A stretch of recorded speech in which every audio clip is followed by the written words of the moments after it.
Inove seu jeito de usar banco. Seja BTG+. Baixe o app e faça sua reserva. A beleza da democracia é você ter um amplo debate.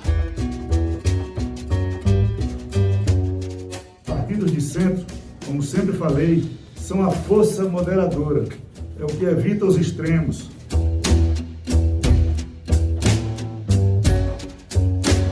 Hoje está junto com o PT nas eleições da presidência da Câmara.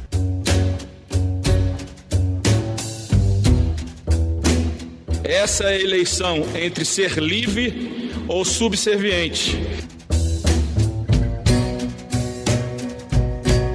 Mas não pegar uma autonomia, não restringir o poder do governador.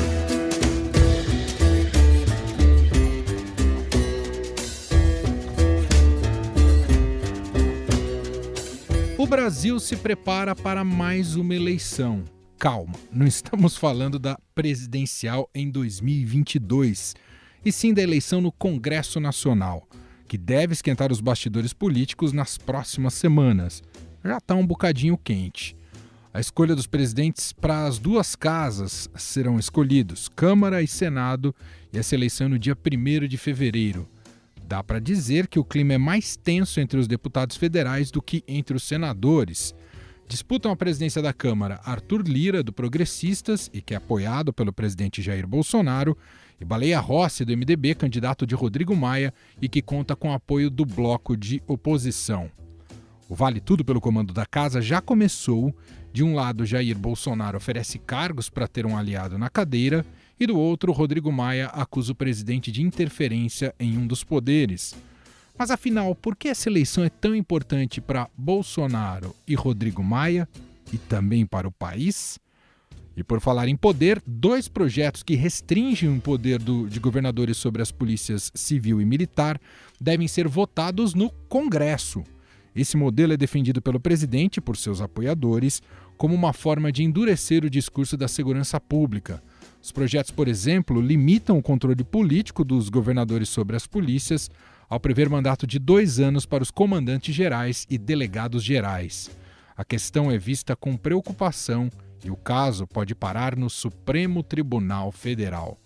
Mas quem vai dar conta desses assuntos a partir de agora, na primeira edição, em 2021, são os repórteres que compõem o time do Poder em Pauta. É o primeiro encontro nosso nesse novo ano. Rafael Moraes Moura, que cobre o judiciário. Tudo bem com você? Seja muito bem-vindo. Feliz 2021.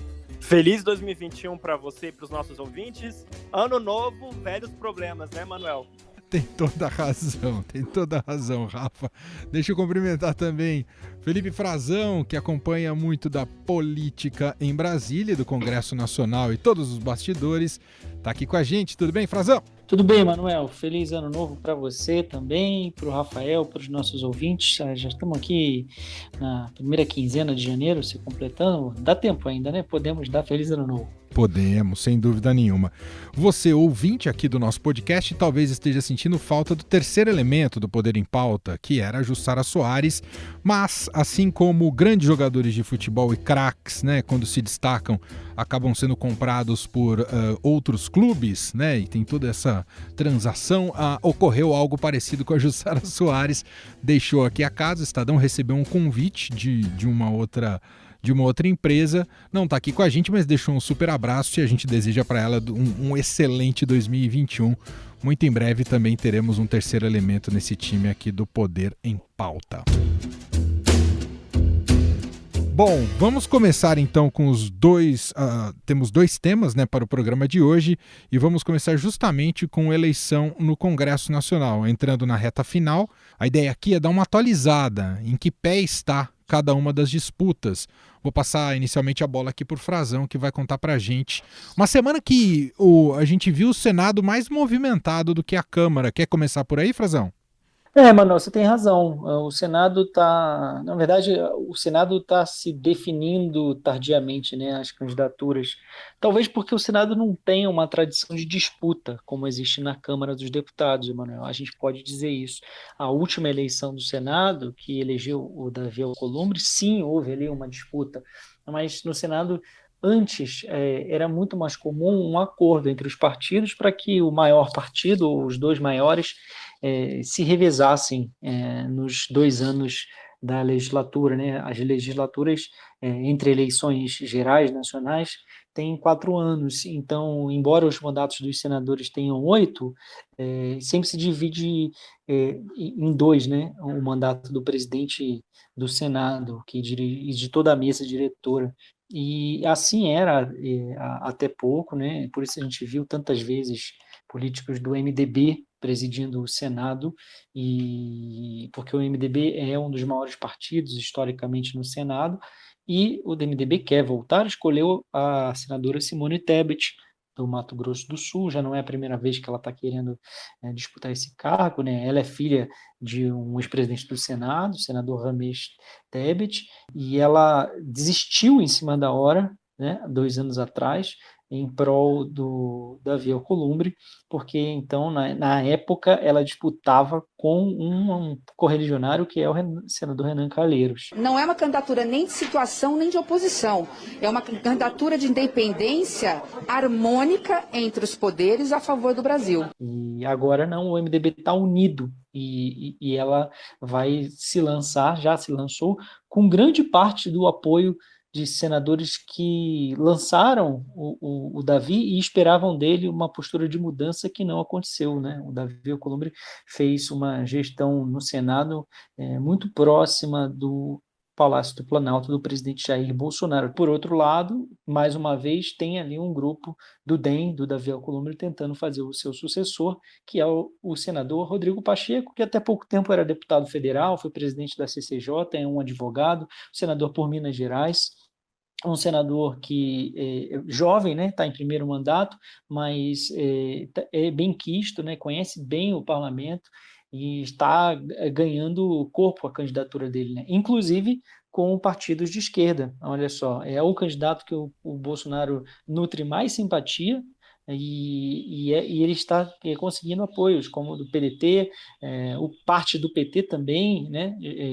Não sei se o PT por inteiro vai votar com ele. Esse apoio é um apoio muito relevante para a nossa caminhada à presidência do Senado Federal. E essa é a divisão do Senado, né? É sempre esses acordos, às vezes, eu acho que nesse ano, principalmente na Câmara, estão olhando muito para uma aliança eleitoral futura, Emanuel, mas esses acordos se dão por interesses talvez mais pragmáticos, mais mesquinhos ali, se a gente pode dizer assim, é disputa de espaço dentro do Senado, né?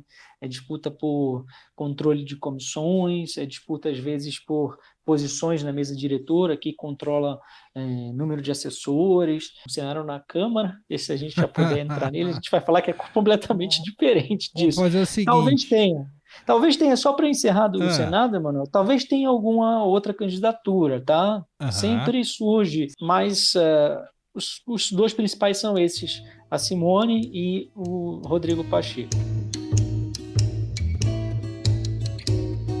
A gente já chega na Câmara e você me conta como é que estão os bastidores da disputa na Câmara, mas queria passar agora, por falar, né, na eleição na Câmara Federal e da presidência, passar a bola aqui para o Rafael Moraes Moura, para ele contar um pouco para a gente como é que também está a disputa nos bastidores pelas regras do jogo. Vai precisar de VAR, o Rafael? Lembrando, né, Manuel, que o Supremo Tribunal Federal, digamos assim, criou o problema, entre aspas, né, ao barrar a possibilidade de reeleição dos atuais presidentes da Câmara e do Senado. E agora o Supremo está assistindo, digamos assim, da arquibancada, né, o desenrolar dessa disputa política. Eu conversei com aliados do deputado Arthur Lira, né, que é o líder do Centrão, que está disputando a presidência da Câmara, e tem aquela polêmica de como é que vai ser a votação que vai definir o sucessor de Rodrigo Maia.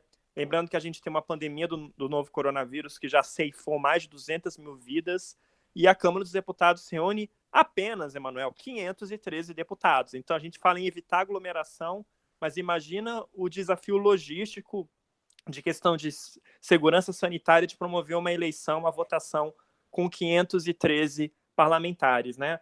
A avaliação de aliados do Arthur Lira é de que ele tem mais chance de vencer a disputa se ela for realizada presencialmente, onde ali naquele corpo a corpo, Emanuel, sabe, ali na véspera da eleição, chegar ali, puxar alguém pelo braço, conversa de ouvido, eles acham que o Arthur Lira tem mais chance de vencer. O Supremo, como eu disse, está assistindo tudo do camarote, mas lembrando que essa é a disputa política mais importante do ano. E por que isso interessa o Supremo?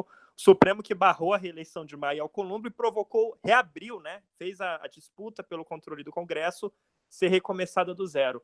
A gente tem que lembrar que pedidos de impeachment de ministros do Supremo tramitam lá no Senado Federal, inclusive aqueles pedidos de abertura de CPI da Lava Toga, que miram o judiciário. Então, essa é uma disputa que sim interessa os integrantes da corte, eles estão acompanhando os desdobramentos. Posso falar, Emanuel, um pouquinho de como eles estão vendo essa disputa, antes que o Frazão entre e mergulhe a gente na disputa da Câmara? Por favor, Rafa, fique à vontade.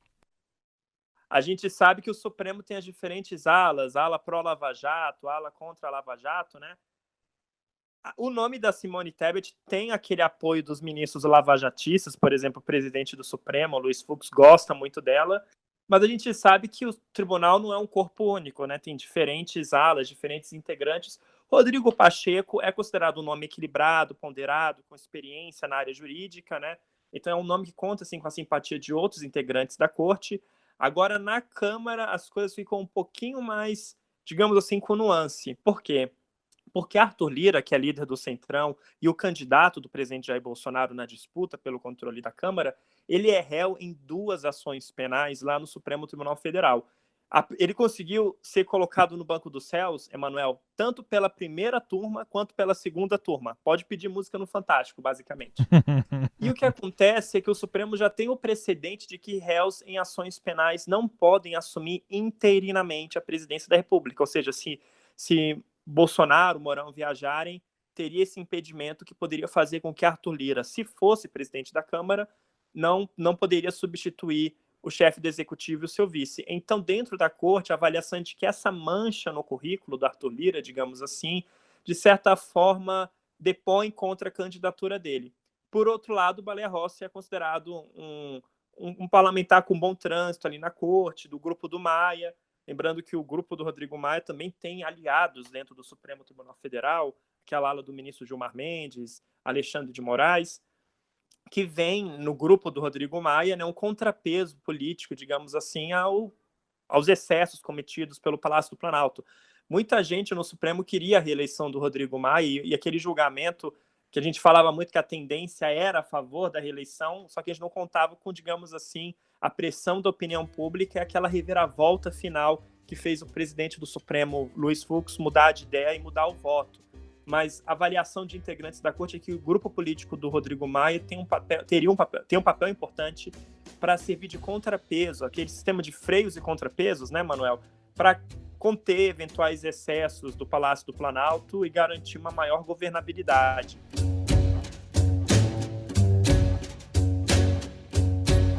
O Frazão estava pensando aqui, como a eleição é só 1º de fevereiro, claro que a gente vai dar tempo da gente analisar mais de como é que está a corrida propriamente dita dos bastidores políticos para quem deve ser eleito para esse cargo, mas eu queria dar um passo atrás, porque eu acho que é muito importante, queria ouvir essa resposta de você, que um pouco eu coloquei aqui na introdução, na nossa democracia, por que é tão importante a figura do presidente da Câmara dos Deputados? Manuel, um pouco pelo que o Rafa falou, né, se referindo aí ao caso do Arthur Lira. Que na sua soberania as pautas serão levadas à discussão. O presidente da Câmara está na linha sucessória, né? A gente pode lembrar disso, depois do vice-presidente, ele que assume a presidência da República, também pelo controle total da pauta dos principais projetos que começam tramitando na Câmara, né? A Câmara dos Deputados é mais representativa da população direta, né? O Senado são os representantes dos estados, são menos senadores. Na Câmara tem a representação de toda a sociedade brasileira. Ele decide quando os projetos vão ser ou não votados. Ele tem essa capacidade de manobrar e também acaba controlando a atividade de todo o parlamento brasileiro, porque se não passa na Câmara, demora mais para chegar ao Senado. Além disso, claro, ele tem na gaveta ali a possibilidade de abrir o impeachment do presidente da República. O Rodrigo Maia segurou, mas está dizendo que o próximo presidente da Câmara vai ter que analisar se já chegou a hora ou não de levar adiante algum processo para responsabilizar por crime de responsabilidade, né, alguma atitude que tenha a ver com a gestão do governo, o presidente Jair Bolsonaro. E no caso do presidente Bolsonaro, eu não tenho os elementos, né, para tomar uma decisão agora sobre esse assunto. Então, ele tem esse poder de começar o processo, e se a Câmara aprovar, o presidente já é afastado temporariamente. E aí o Senado decide, dá a palavra final. Então, eu acho que isso é um resuminho, assim, Manuel, do que porque esse cargo, essa figura é tão importante.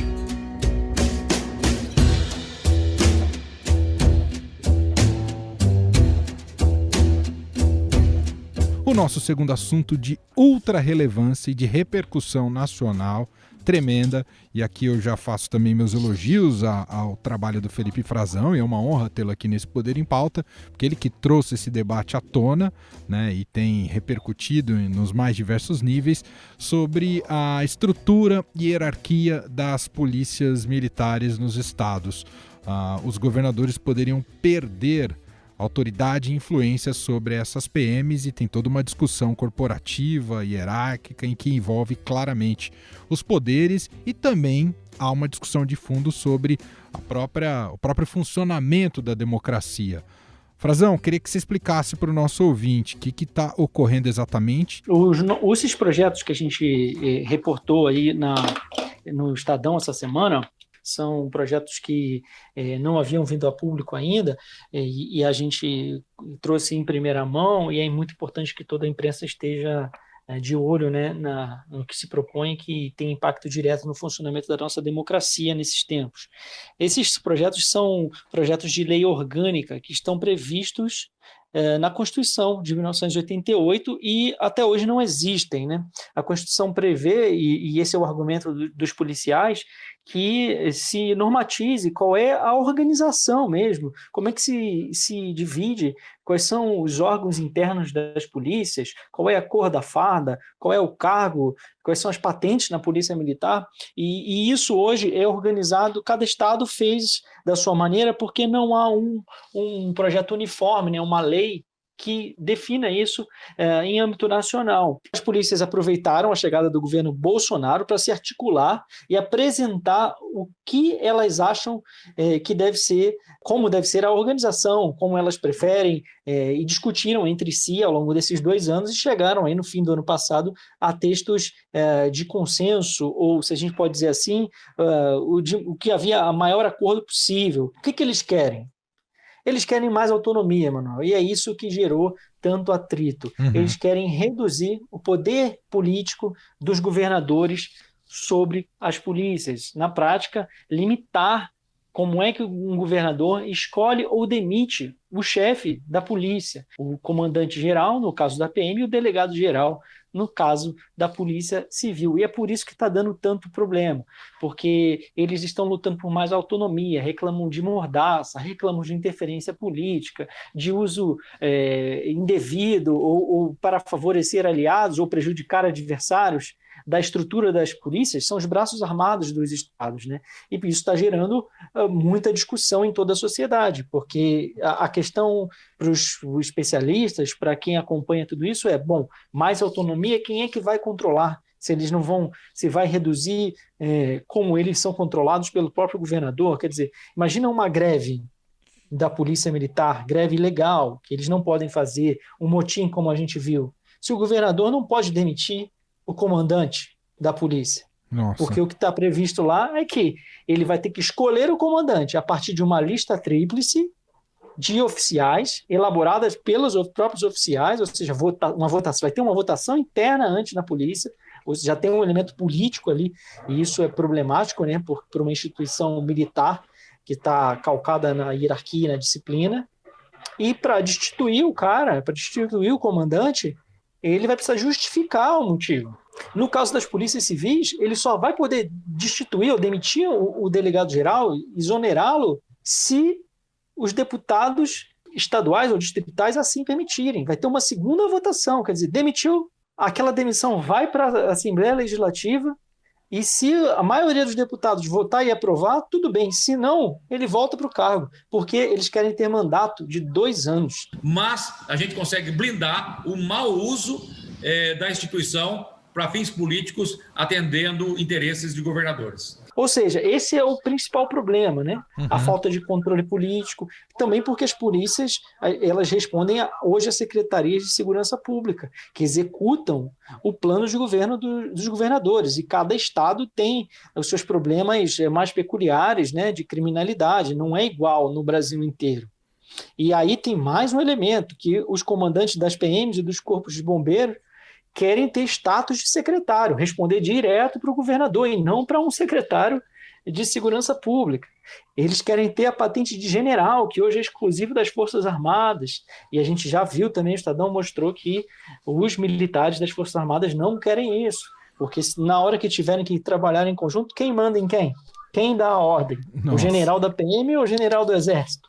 Exato, essa discussão é de ultra relevância, né? Você pensar que você tem um corpo armado no funcionamento do Estado brasileiro e que ganha mais autonomia, né? É sempre, o risco é sempre muito elevado. Mas eu queria passar a bola agora para o Rafael Moraes Moura, porque a repercussão desses assuntos colocados pelo Frazão, Rafael, são enormes, né? Governadores se colocaram, a sociedade civil, especialistas e também o Supremo Tribunal Federal. Como é que caiu lá, Rafa? O que os integrantes da corte apontam para mim reservadamente nos bastidores? A gente viu aquelas cenas lamentáveis nos Estados Unidos, né, que resultaram até em 5 mortes, no ambiente em que, digamos assim, o poder de Trump sobre a polícia não é tão grande quanto o poder que o Bolsonaro tem sobre a PM, aqui no Brasil, por exemplo, né?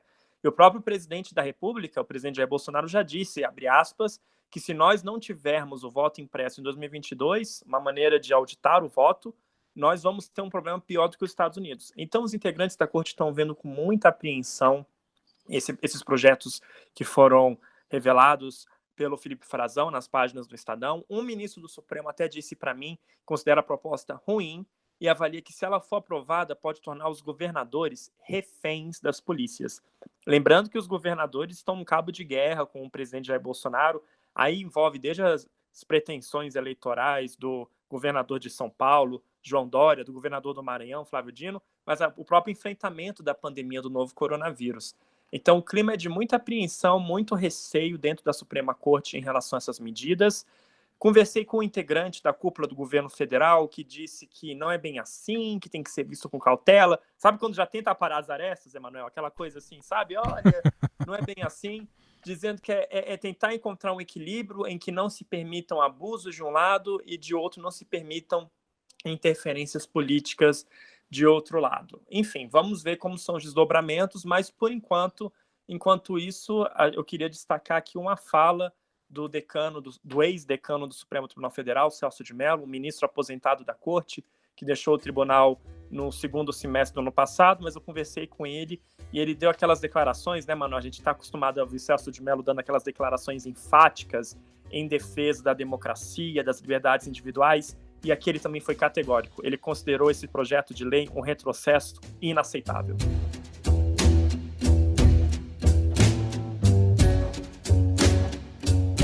De qualquer modo, a gente já sabe, né, Frazão, que isso acabará caindo no colo dos futuros presidentes de Câmara e Senado. Isso não corre antes dessas eleições, correto, né, Frazão?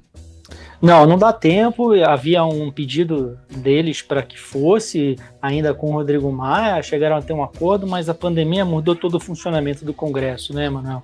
E depois tinha a eleição municipal também, acabou ficando para depois. Eles queriam correr tudo com medo de uma reforma administrativa, prejudicar ainda mais as carreiras policiais, mas não deu. E o projeto não foi bem recebido pelo Baleia Rossi, que é o candidato da situação da Câmara e de oposição ao Planalto, por assim dizer, né, do grupo que se opõe, apoiado pela oposição, e ele não considera oportuno essa discussão. Já o Arthur Lira, que tem apoio do presidente, ele diz que, se houver alguma maneira, ele coloca assim para votar, se ele entender que há condições políticas. E, é claro, os deputados que estão relatando são governistas, são da base do presidente, apoiam o presidente Jair Bolsonaro, e as categorias também, o presidente tem um forte apoio nas polícias. Antes da gente fechar, então, nosso primeiro Poder em Pauta de 2021, a gente não pode ficar sem aquela dica do Rafael Moraes Moura, cinéfilo de plantão, e acompanha todas as produções, séries, filmes. E já tem uma dica para o começo do ano, Rafa? Tenho dica de filme sim, Emanuel. Já viramos o ano, todo mundo agora quer saber quem vai ser indicado ao Oscar 2021, que foi remarcado para abril. E um dos principais cotados é um filme da Netflix chamado Mank. Mank? It's Orson Welles. É um filme do David Fincher que é uma carta de amor ao cinema. Conta os bastidores da elaboração do roteiro apenas daquele filme chamado Cidadão Kane. Então é uma homenagem ao clássico Cidadão Kane, incorporando a linguagem do filme Cidadão Kane. É uma maravilha, uma delícia. É um filme um pouco hermético, tem o seu próprio ritmo, ele exige um pouco da atenção do espectador, mas vale muito a pena. E a Amanda Seyfried está com a interpretação da carreira dela. Quem já vê esse, pode confiar em mim, já vai estar vendo um dos filmes cotados para o Oscar 2021. Muito bem, e assim fechamos o nosso primeiríssimo Poder em Pauta de 2021. Daqui a 15 dias, daqui a 2 semanas, vamos estar à beira da votação ali no Congresso Nacional. A gente volta com mais um debate envolvendo os repórteres que cobrem os poderes em Brasília. Rafael Moraes Moura, um abraço para você, obrigado. Eu que agradeço e vamos torcer para a gente ter boas notícias para dar nesse ano. E agradeço também Felipe Frazão, diretamente da Capital Federal. Obrigado, Frazão. Obrigado a você, Emanuel, Rafa, e aos nossos ouvintes. Espero trazer muito mais projetos e informações que pautem aí nossos debates ao longo deste ano.